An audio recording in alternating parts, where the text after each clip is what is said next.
Omega 3 with vitamin D முழுங்கிட்டு தண்ணி குடிச்சிட வேண்டியதான். தண்ணியோட எடுத்துக்கிட்டீங்கன்னா எப்படி அப்சர்வ் ஆகும்? பெரிய தப்பு பண்ணாதரா, வைடா முதல்ல அதை கீழே.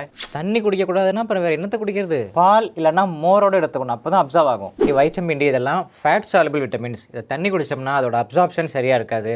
பால், மோர், முட்டை இந்த மாதிரி ஃபேட் கண்டென்ட், கொழுப்பு அதிகமாக உள்ள உணவோடு எடுத்துக்கிட்டோம்னா அப்சார்ப்ஷன் ரொம்ப நல்லாயிருக்கும். அது ஒமேகா 3 நம்ம ரெகுலராக எடுத்துக்கும் பொழுது ஹை சென்சிட்டிவிட்டி சிஆர்பி கணிசமான அளவு குறைஞ்சிரும். அதனால் இதயத்திலையும் ஜாயின்ஸ்லையும் ஏற்படக்கூடிய இன்ஃப்ளமேஷன் நல்லா குறையுது.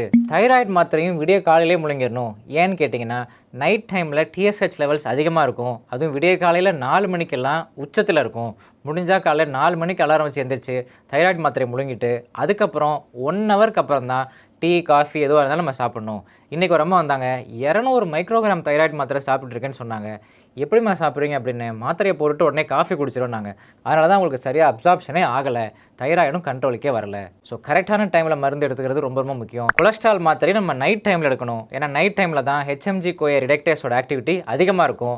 அதை நம்ம இன்ஹிபிட் பண்ணுறோம். அதான் கொலஸ்ட்ரால் மாத்திரை ஆப்வியஸ்லி ஹெச்எம்ஜி கோஏ ரிடக்டேஸ் இன்ஹிபிட்டர்ஸ்னு சொல்லுவோம். அலர்ஜிக்கு பயன்படுத்தக்கூடிய மான்டுலுகாஸ் லியோசிட்ரிசின் நம்ம ஈவினிங் டைமில் எடுத்துக்கிறது நல்லது. ஏன்னா இதோட ஹாஃப் லைஃப் 12லேருந்து 14 மணி நேரம் இருக்கும்.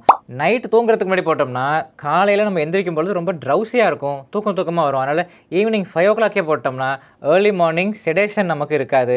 அது மட்டும் இல்லாமல் நிறைய பேருக்கான அலர்ஜி, இருமல், தும்மல் எல்லாமே ஈவினிங் டைமுக்கு அப்புறமும் மிட் நைட்டில் ஏர்லி மார்னிங்கில் தான் வரும். ஸோ ஈவினிங் டைமில் எடுத்துக்கிறது நல்லது. இது மாதிரி வேறு எந்தெந்த சப்ளிமெண்ட்ஸையும் மெடிசின்ஸையும் எந்த டைமில் எடுத்துக்கணும் உங்களுக்கு சந்தேகம் இருந்துச்சுன்னா கமெண்ட்ஸில் சொல்லுங்கள். நான் ஃப்ரீயாக இருக்கும்போது பார்த்துட்டு ரிப்ளை பண்ணுறேன். தேங்க்யூ.